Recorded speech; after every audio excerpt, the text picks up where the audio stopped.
keikhlasan dalam pengabdian. Jayalah PSG ku, kuatkanlah tekadmu melayani dengan setulus hati.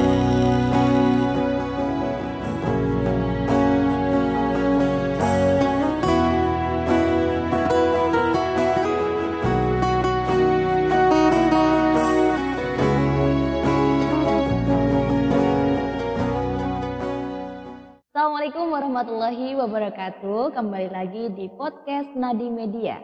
Baik pemirsa Nadi Media dimanapun Anda berada, hari ini kita podcast kembali lagi bersama dengan narasumber yang sudah kita hadirkan yang luar biasa dan tak kalah kerennya dari narasumber sebelumnya, yakni dari PSG 119 Dinas Kesehatan Kabupaten Nganjuk. Penasaran kan? Yuk kita kenalan langsung dengan narasumber kita kali ini. Selamat malam. Ya, selamat malam. Ya, alhamdulillah. Boleh kenalan dulu ya ini ya sebelumnya? Ya, boleh. Iya. Yang ini panggilnya Pak atau Mas ya? Mungkin kalau lebih Mas aja enggak Mas aja. Ya. Biar enak ya. Iya, biar enak. Dengan Mas siapa? Saya Agung. Iya, Mas Agung. Ya. Mas Agung kalau di PSG sendiri sebagai apa? Saya sebagai tim paramedis perawat. Oh, gitu dari Iya. paramedis perawat. Iya. Oke. Kalau sebelahnya? Saya Alfian. Mas Alfian. Iya. Mas Alfian, kalau di PSG sendiri bagiannya sebagai? Sama. Iya, tim paramedis perawat. Oh gitu. Baik, Mas Agung dan juga Mas Alfian, ya Iya. kan? Ini kami undang Mas Alfian dan juga Mas Agung dari PSG 119 Dinas Kesehatan Kabupaten Nganjuk. Ya, terus. Nah, ini kita tentunya pemirsa Nadi Media itu bertanya-tanya, apa sih PSG 119 itu ya kan? Iya. Karena Iya. banyak sekali yang belum tahu. Mungkin bisa dijelaskan dulu apa sih dari PSG 119 Dinas Kesehatan Kabupaten Nganjuk. Mungkin dari Mas Alfiannya dulu ya? Iya, boleh. Sebelumnya selamat malam. Iya, selamat malam. Biar lebih Iya. relax, kita kenalan dulu. Iya. Jadi saya dari PSG 9. Nama saya Alfian. Saya menanggapi pertanyaan dari Mbak Lulu. Iya. Karena belum kenalan tadi. Oh iya. Teman mungkin sudah kenal, tapi saya belum kenal. Apa sih itu PSG ya? PSG Iya. itu kependekan PSG 9 dan kepanjangannya Public Safety Center 119. Mungkin kalau kaum di luar sana itu kenalnya mungkin 911 ya. Oh, nah, Ya, iya. itu kalau di luar negeri. Ya, sedangkan kalau di nasional di lingkupnya Nganjuk itu PSG 119. PSG 9 itu adalah pelayanan gawat darurat medis. Ya. Jadi kita lebih fokus ke ke pelayanan medisnya. Oh, Iya. Jadi apabila ada terjadi kayak kelangkaan pasien mengalami kegawat daruratan seperti kayak sesak jantung dan sebagainya, itu bisa menghubungi kayak gitu. oh gitu. Iya. Jadi kalau darurat Iya. ya. Jadi kapan Iya. waktu butuh Siap, langsung iya. hubungi PSG. Jadi kita itu 24 jam. Iya. Non-stop ya? Non-stop. Tapi kita juga ada shiftnya. Shiftnya dibagi iya. 3, pagi, siang, malam. Kita layanan 24 jam gitu. Oke. Karena ini menurut info PSG 119 kan di bawah naungannya Dinas Kesehatan. Benar ya. Apakah PSG 119 itu juga punya struktural sendiri? Ada. Oh ada. Ada. Jadi kita PS itu punya struktural. Jadi di sana ada koordinator PST. Itu terus ada kayak sekretaris, bendara, sama seperti yang lainnya. Cuma kita di bawah naungan Dinas Kesehatan. Gitu. Jadi secara struktural juga ada ya. Ada, iya. Jadi biar lebih jelas lagi kan, Iya. job list-nya pun juga sudah tertata rapi Iya, juga. ada. Gitu. Baik. Ini kami juga ingin dengar ya dari Mas Agung ya, Iya. kegiatan dari PSG sendiri itu apa saja? Terima kasih atas pertanyaan yang sangat bagus sekali. Dan untuk masyarakat Nganjuk juga bisa tahu ya Iya. tentang PSG 119. Untuk kegiatan kami sehari-hari, kami itu melayani seperti yang diberitahukan Mas Alfian tadi. Kita yang pertama menangani kecelakaan. Sini kecelakaan biasanya yang sering lapor itu ada yang dari polisian. Soalnya kami juga berjejaring dengan Satlantas Polres Nganjuk, dan Laka Lantas Polres Nganjuk. Kemudian juga masyarakat yang mengetahui kejadian kecelakaan di jalan raya. Ya, soalnya saya juga menghimbau untuk masyarakat yang lewat di jalur Sukomoro sampai Baron, itu jalur bus itu supaya berhati-hati. Karena angka kejadian di jalur itu angka kejadian kecelakaan sangat besar sekali. Karena jalurnya lurus dan kendaraan besar banyak ya. Kendaraan besar banyak itu sampai arah Barong itu angka kejadian kecelakaannya itu sangat besar sekali. Dan saya himbau agar masyarakat juga berhati-hati saat melewatinya. Misalkan masyarakat atau kita juga berkolaborasi dengan kepolisian, ada kecelakaan, kita memastikan jumlah korbannya berapa, kemudian lokasinya di mana, kemudian keadaan pasiennya seperti apa. Kemudian kami langsung meluncur ke lokasi menggunakan ambulan gawat darurat. Ambulannya itu kalau tipenya itu high-ACE, ambulan yang besar, dan di dalamnya itu juga ada monitor, kemudian obat-obatan emergensi, ada infus, ada oksigen, dan juga ada suction. Itu apabila ada penyumbatan saluran pernafasan yang diakibatkan penumpukan cairan, kita bisa melakukan penyedotan cairan itu agar pernafasannya itu bisa lancar. Itu yang pertama, yang sering kami tangani itu korban kecelakaan itu. Setelah kami di lokasi, kami memberikan pertolongan pertama. Misalkan ada perdarahan hebat, itu kami lakukan bebat agar pendarahannya berhenti. Dan kami juga misalkan yang sering terjadi itu patah tulang. Wah iya itu ngeri. Itu kita pasang spala kemudian dibalut bidai agar lokasi tulangnya itu bagus dan tidak terjadi pergeseran dan menghindari agar tidak terjadi patah tulang yang lebih parah itu. Ya. Apabila kita selesai penanganan, kita langsung merujuk ke rumah sakit. Kita kemudian berkoordinasi dengan rumah sakit dan menjelaskan kondisi pasiennya itu seperti apa. Kemudian setelah kita tangani, kita langsung merujuknya ke rumah sakit. Itu yang sering. Kemudian ada lagi juga pasien yang trauma non KLL. Itu misalkan pasiennya itu membenarkan genteng atau atap-atap rumah itu jatuh. Ya, itu kita juga sering menangani seperti itu. Ya, itu namanya trauma non KLL. Kemudian yang selanjutnya juga pasien non trauma. Misalkan pasien serangan stroke atau serangan jantung tiba-tiba mengalami tidak sadarkan diri, kita juga bisa menangani hal tersebut. Kemudian apabila ada kebencanaan, kita juga bisa menangani. Jadi lebih ke medisnya. Jadi semuanya ya, tidak hanya korban kecelakaan di jalan raya, tapi juga mungkin yang di rumah seperti yang disebutkan mungkin betulkan genteng terus kemudian jatuh dan lain sebagainya. Jadi tentu banyak sekali ya. Nah, untuk pemirsa dimanapun Anda berada, barangkali membutuhkan tenaga medis secara cepat dan tanggap itu bisa menghubungi dari tim PSD 119 Nganjuk ya. Ini dari yang saya simak tadi kegiatannya cukup banyak sekali dan juga PSG itu ya memang unit untuk gawat darurat ya. Sangat beresiko juga. Resiko memang, karena kalau menangani hal-hal medis ya begitu. Apalagi kalau saya dengarnya tadi barangkali ada korban yang mungkin patah tulang. Itu kan kalau salah sedikit saja bisa fatal ya. Iya. Karena ada PSD, mestinya itu kan berdirinya itu kan juga ada motivasinya ya. Mungkin ada motivasi yang melatar belakangi berdirinya PSD 119 Kabupaten Nganjuk. Oke, kalau dari motivasi kita lebih ke karena dulu itu kan tidak ada kayak layanan gawat darurat. Itu sebelum ada, sebelum prahospital. Jadi kalau ada orang sakit langsung dibawa ke rumah sakit. Nah, perjalanannya ke rumah sakit itu kan kita nggak tahu. Butuh waktu panjang. Butuh waktu ya. Iya. Nggak tahu rumahnya di dekat rumah sakit atau lebih jauh kan nggak tahu. Karena pasien itu biasanya gawat daruratan. Kalau jantung itu kan nggak bisa dengan durasi lama, cepat serangannya. Nah itu motivasi dari mendirikan PSC itu seperti itu, karena lebih ke prahospital. Prahospital itu pelayanan sebelum ke rumah sakit. Jadi penanganan pertama.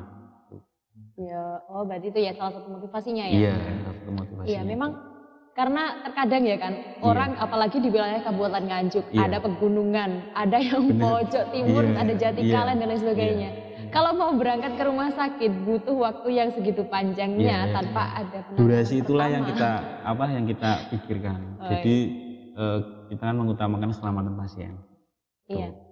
Jadi di jalan ya mohon maaf kalau dibawa pakai mobil kan kita nggak tahu. Mungkin kalau ambulan emergency itu sudah ada peralatan yang bisa mensupport keadaannya biar sampai ke rumah sakit. Iya. Tadi disampaikan juga bahwa alat yang ada dalam mobilnya itu lengkap. Mungkin bisa dikatakan seperti halnya ruang ICU ya mungkin. Semi ICU. Ada monitor. Oh iya. ICU yang mini ya. ICU versi mini. Iya. Terus juga tadi disampaikan karena motivasinya itu terkait dengan waktu ya, durasi, waktu perjalanan yang pucuk gunung ke rumah sakit kan butuh waktu lama. Nah, itu apakah bisa orang yang dari puncak gunung ya, apalagi di daerah pelosok, PSC itu bisa secara cepat untuk mengatasi itu? Sangat bisa. Jadi pernah ada, ini cerita pengalaman. Pernah ada kita dapat panggilan emergensi dengan kasus stroke. Jadi penyumbatan pembuluh darah di otak. Ya, itu lokasi Jatikalen, saya lupa Jatikalennya mana itu. Itu dengan kita koordinasi dengan wilayah. Maksudnya wilayah itu ada puskesmas dan lain-lain. Kita sudah koordinasi dan itu pasien kan kalau dari wilayah Jatikalen kan untuk akses layanan kesehatan, fasilitas kesehatan kan di Kertosono yang paling dekat. Kita juga koordinasi dengan Kertosono apakah pasien ini bisa kita bawa ke situ. Nah, dengan durasi yang begitu jauh. Mungkin kalau dari ambulan kita punya sirine Mbak ya. Jadi untuk di jalan kita bisa lebih cepat gitu. Jadi pengalaman kita seperti itu. Kalau yang mungkin jauh terus asalnya kita koordinasi, insya Allah bisa.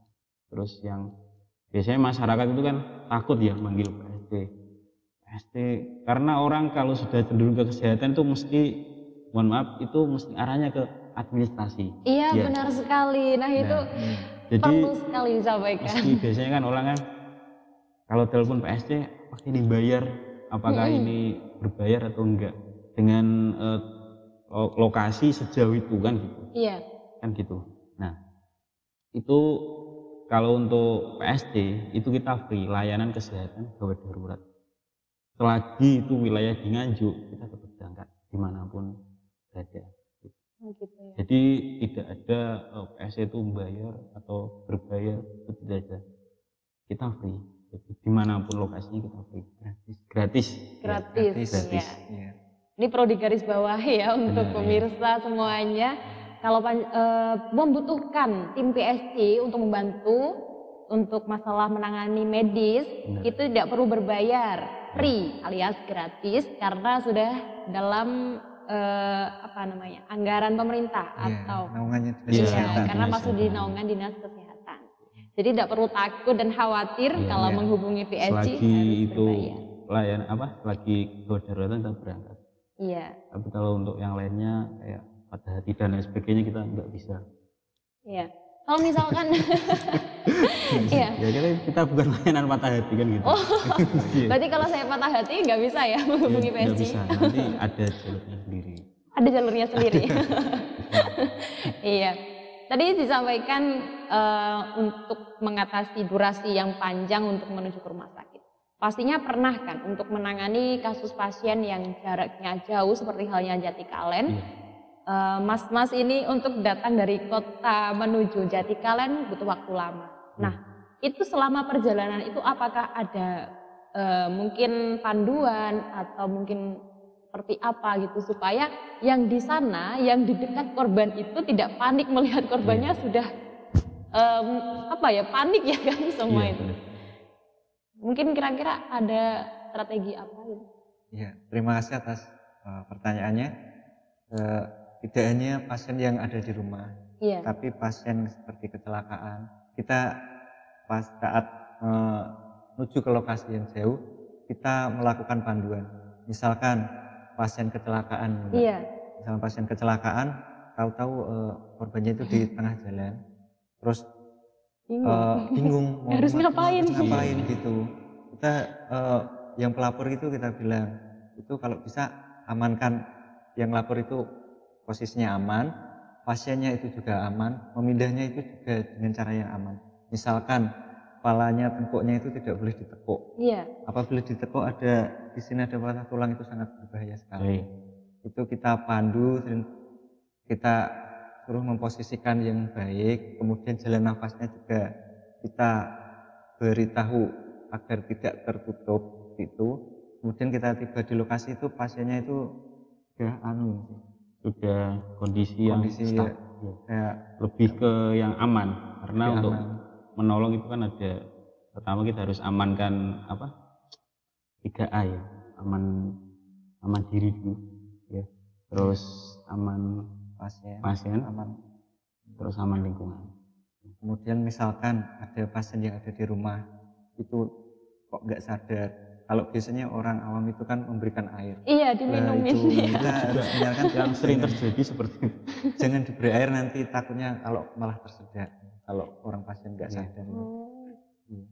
Kita bimbingan kita untuk menghindari hal-hal yang bisa membuat lebih fatal pasien gitu. Saat kita orang gugup, kan minum air, itu sebenarnya resiko juga. Ya kalau misalnya dia sesak nafas, terus posisi dia berbaring, itu seketika langsung di sini tuh langsung untuk kesulitan bernapas ya. Karena mayoritas orang awam tuh memang begitu. Iya. Dirasa orang kalau sudah bisa dikasih air bisa sadar. Iya gitu kan. Makanya perlu edukasi. Saat lokasi. Jadi selama perjalanan dari tim PSI sendiri tidak hanya diam saja kan, tapi memberikan panduan-panduan untuk bagaimana penanganan pertama terhadap korban tersebut. Jadi ini biar pemirsa tahu. Jadi walaupun posisi tim PSI sekarang kantornya di mana? Di Jalan Dr. Sutomo nomor 75 Nganjuk. Tepat di kantornya Dinas Kesehatan. Depan Gedung Juang 45 kalau di Nganjuk Kota. Kantornya di depan Gedung Juang 45. Tapi tidak perlu khawatir, walaupun kantornya di Nganjuk Kota, geraknya itu cepat banget, patas ya. Dan bukan hanya pergerakan lewat jalur transportasinya, tapi juga panduannya selalu terkoneksi, bahkan sampai di lokasi. Jadi tidak perlu lagi dikhawatirkan, walaupun kok jaraknya lama, jaraknya jauh, nanti takutnya keburu ini. Tidak, karena selalu dengan komunikasi. Oke, selama menjadi tim PSG ya, sudah berapa tahun ini? 4 tahunan, dari awal. Dari awal terbentuk sudah 4 tahun. Wah, tahun. tentunya ini pengalaman-pengalaman menarik banyak sekali ya. Banyak sekali. Ini kalau dari Mas Agung sendiri, pengalaman yang paling menarik selama menjadi tim PSG itu apa? Terima kasih. Pengalaman yang menarik itu, misalkan kita menangani pasien, itu kayak panggilannya itu double 2 gitu. Yang satu di posisi sana, yang satu di posisi sana. Pojok musuh pojok ya. Terus kita sama-sama gawat darurat, kita juga harus menangani hal tersebut. Jadi kita langsung, misalkan yang jaga 4 itu langsung membagi tim. Jadi yang satu pakai, kan ambulannya nggak cuma 1 Mbak, ada 8. Terus kita menuju ke lokasi masing-masing dan pasiennya alhamdulillah juga bisa tertangani. Kemudian juga ada itu waktu itu kecelakaan bis, waktu malam-malam gitu, korbannya juga banyak. Itu alhamdulillah juga bisa tertangani, dibantu dengan kepolisian juga. kemudian masyarakat juga bisa membantu. Itu waktu itu di daerah Baru. Soalnya kalau malam itu kadang-kadang banyak kecelakaan bis gitu. Iya. Kadang-kadang korbannya itu juga banyak. Makanya kalau malam itu juga hati-hati di jalan-jalan yang rawan gitu. Iya. Iya, pengalamannya itu. Itu. Tapi alhamdulillah pasiennya bisa tertangani ke rumah sakit. Alhamdulillah. Ya. Pengalamannya luar biasa ya. Saya tuh kalau ada kecelakaan malah lari, Mas. Takut sama darahnya. Iya, betul. Padahal dulu pengen jadi perawat, tapi takut darah, akhirnya nggak jadi. Saya dulu juga takut darah, tapi karena terlatih itu alhamdulillah sekarang udah nggak takut. Alhamdulillah, mungkin bisa ditularkan ya. Baik, kalau dari Mas Alfian sendiri, pengalaman yang paling menarik selama jadi tim PSG Pak? Kalau yang paling menarik itu kalau kita ada kejadian gawat darurat, terus itu ternyata korban itu dengan gangguan jiwa. Wow, itu luar biasa. Iya, luar biasa sekali. Ketika hati kita itu langsung di situ itu kita lemah menghadapi. Jadi gini, lemah bukan berarti kita bingung mau ngapain ya. Iya. Cuma kita bingung. Jadi sudah dengan kondisi seperti ini terus ditabrak atau kecelakaan seperti itu kan, kita kan nggak tahu musibah. Kita tuh langsung ada rasa kasihan gitu. Jadi untuk proses pengkajiannya pun kita juga gak kesulitan. Bahkan pernah dengan cedera otak berat pun sama itu dia nggak merasakan sakit, dikit nggak merasakan sakit. Karena mungkin dengan gangguan jiwa ya, bahkan patah tulang sampai itu tulangnya keluar, itu dia nggak merasakan sakit. Nah di situ itu pengalaman yang sangat, maksudnya bukan berada, pengalaman sosial atau kita bisa tersentuh hati kita di situ. Jadi di PS itu kalau sudah melihat kecelakaan di jalan itu kita langsung pasti ingat keluarga di rumah. Karena kita kan nggak tahu yang kecelakaan itu siapa, terus kondisinya di jalan. Apalagi kita punya keluarga pada waktu itu mungkin pas perjalanan kemana, itu kita mesti menolongnya langsung ingat keluarga di rumah. Itu. Bahkan kalau untuk pengalaman yang agak kayak dikatakan di awal tadi, di jalanan mana itu Sukomoro, itu kita juga nggak tahu faktor apa yang menyebabkan di situ itu sering terjadinya kecelakaan. Bahkan dari pihak mungkin kayak Laka-Lantas dan lain sebagainya dia itu sudah menyeting jalan itu sudah rata, sudah bagus. Bahkan sekarang di pinggir itu dicor. Tapi kenapa kok jalur tengkoraknya itu di situ? Nah, itu kita juga nggak bisa ngambil kesimpulan dari situ. Karena sering, Mbak. Jadi kalau ada Laka-Lantas dia subuh, kalau di situ subuh jam 3:30, jam 3 itu pasti lokasinya di daerah Sukomoro itu sampai ke mana itu pom bensin. Udah di situ lokasinya. Itu jalanan saya setiap hari itu ya. Itu jangan lupa berdoa. Itu juga Iya. Karena kita kan nggak tahu di jalan itu entah. Ini bukan ngomong gaib ya, tapi ini sedikit karena pengalaman. Ya, di situ saya sering terjadi seperti itu. Mungkin jalannya yang terlalu lurus ya, kan itu kan lurus sekali kan jalanannya. Terusnya juga gelap gitu. Mungkin perlu dipasang lampu. Iya, harus hati-hati di jalan.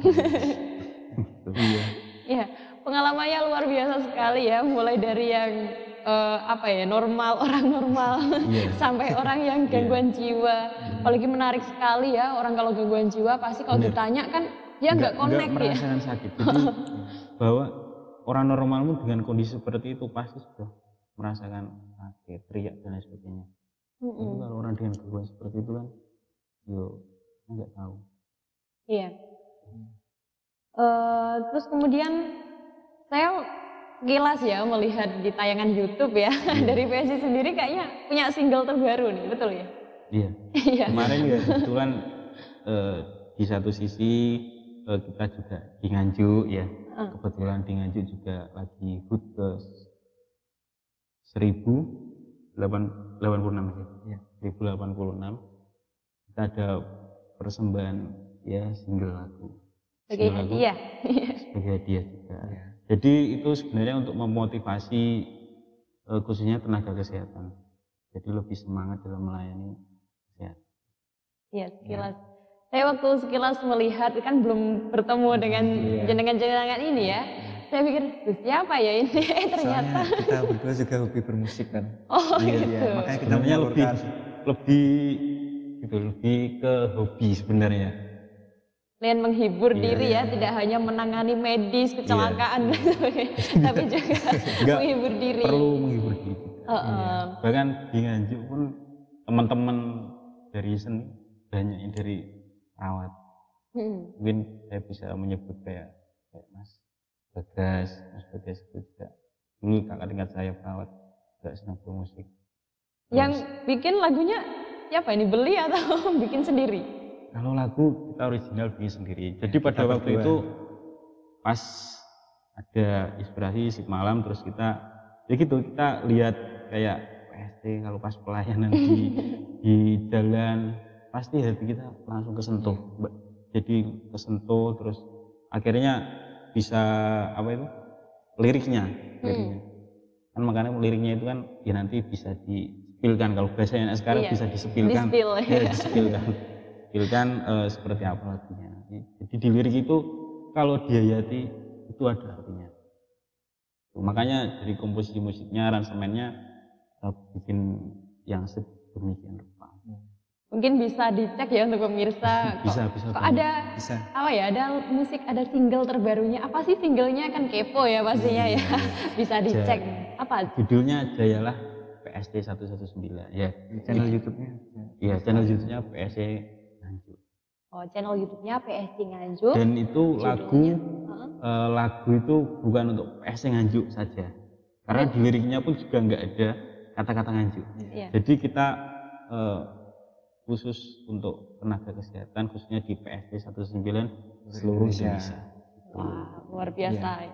Jadi selain menangani medis, mas-mas ini ya kan punya jiwa seninya dan dicurahkan dalam single terbarunya. Keren loh itu ya. Iya, semoga ada bakat seni, semoga bisa diminati seluruhnya, bukan hanya dari tim PST tapi juga seluruh masyarakat, terutama di masyarakat Kabupaten Nganjuk. Sekali Mbak ya. Iya. Ya, untuk yang terakhir nih mungkin bisa disampaikan kira-kira tadi kan disampaikan bahwa kalau menghubungi PST membutuhkan tenaga PST 119 itu tidak berbayar alias gratis ya kan?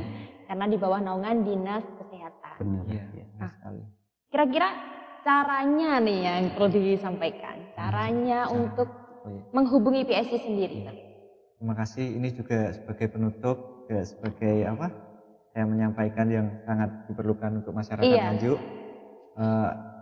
Sebelumnya kalau menghubungi PST 119 bisa menggunakan WhatsApp atau SMS atau nomor telepon atau nomor HP juga ada. Bisa dicatat ya. Kalau nomor WhatsApp atau nomor handphone itu di 081 131 168 119. Saya ulangi ya. 08 113 116 8119. Nomor teleponnya 0358 351 0123. Kita melayani 24 jam.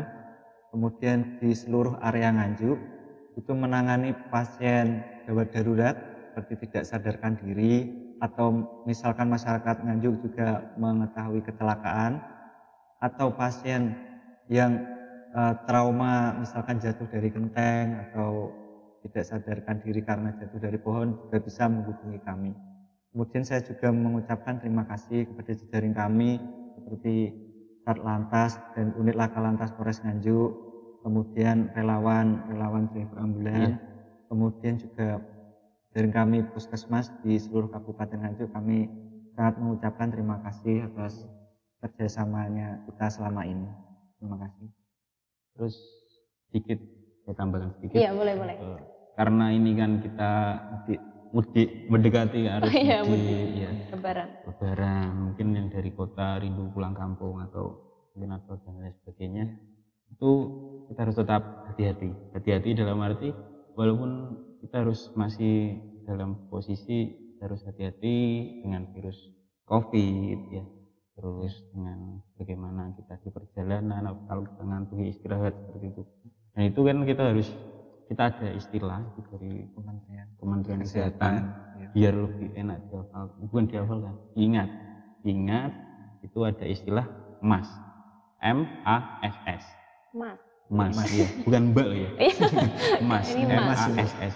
Apa itu Mas? Mudik aman, sehat dan selamat. Mudik aman, sehat dan selamat. MASS, mudik aman, sehat dan selamat.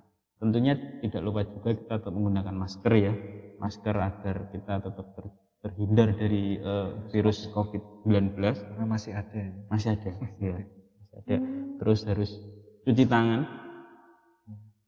Habis itu kita harus memanfaatkan posko-posko kesehatan di perjalanan. Apabila kita mengalami pusing dan sebagainya, istirahat dulu, istirahat. Kita ke pos kesehatan, mungkin bisa cek tensi atau konsultasi kesehatan, baru melanjutkan perjalanan gitu. Jangan lupa juga tetap membawa hand sanitizer. Ya. Kalau sekarang kan lebih simpelnya untuk gantungan tas itu ya. Iya. Jadi kita bisa akses kita habis makan dan sebagainya, simpel kan gitu. Hand sanitizer, terus kalau yang merokok, mungkin kalau yang nyetir mobil itu hindari merokok di dalam mobil. Karena kita ngerokok terus kita bermain HP itu menghilangkan kefokusan kita untuk mengendarai mobil dan akan terjadinya kecelakaan. Benar ya. Terus apabila capek istirahat 4 jam, enggak apa-apa, istirahat dulu enggak apa-apa. Jadi enggak usah terburu-buru mudik lah.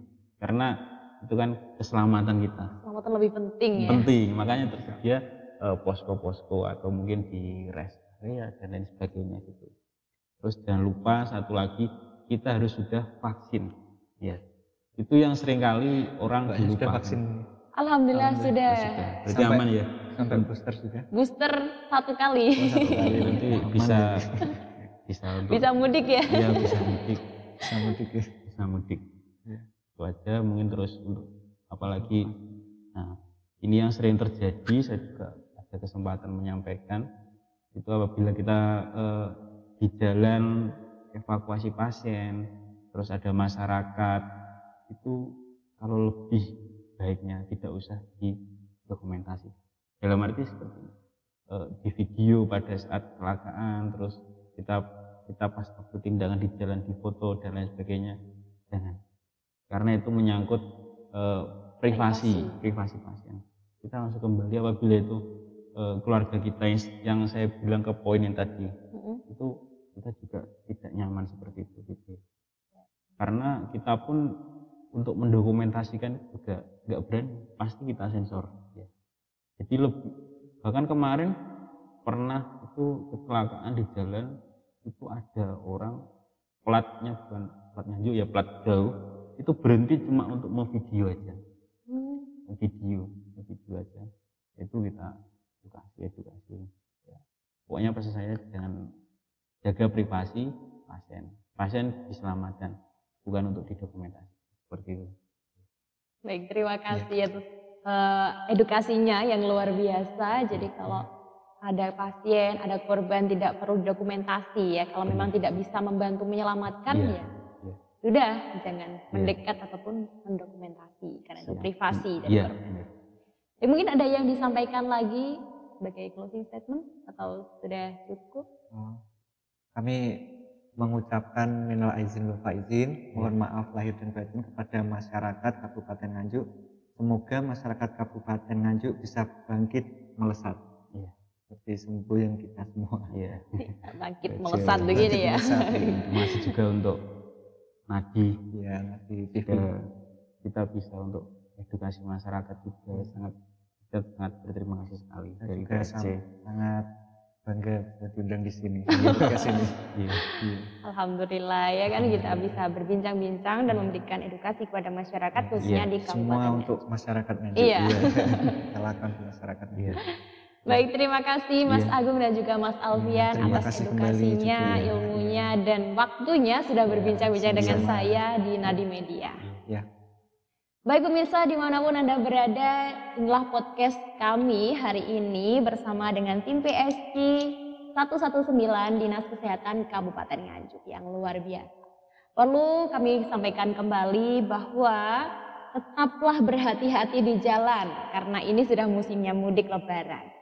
Dan walaupun ada tim PSG 119 yang siap membantu Anda dimanapun Anda berada, khususnya di lingkup Kabupaten Nganjuk, tetap jaga kesehatan kita, keamanan kita. Kalau mudik jangan berburu-buru, jangan buru-buru harus cepat sampai, jangan. Kalau lelah istirahat dulu dan berkemudi itu harus fokus. Jangan disambi handphonean, terus kemudian rokokan dan lain sebagainya. Kalau mau angkat telepon, silahkan berhenti sejenak.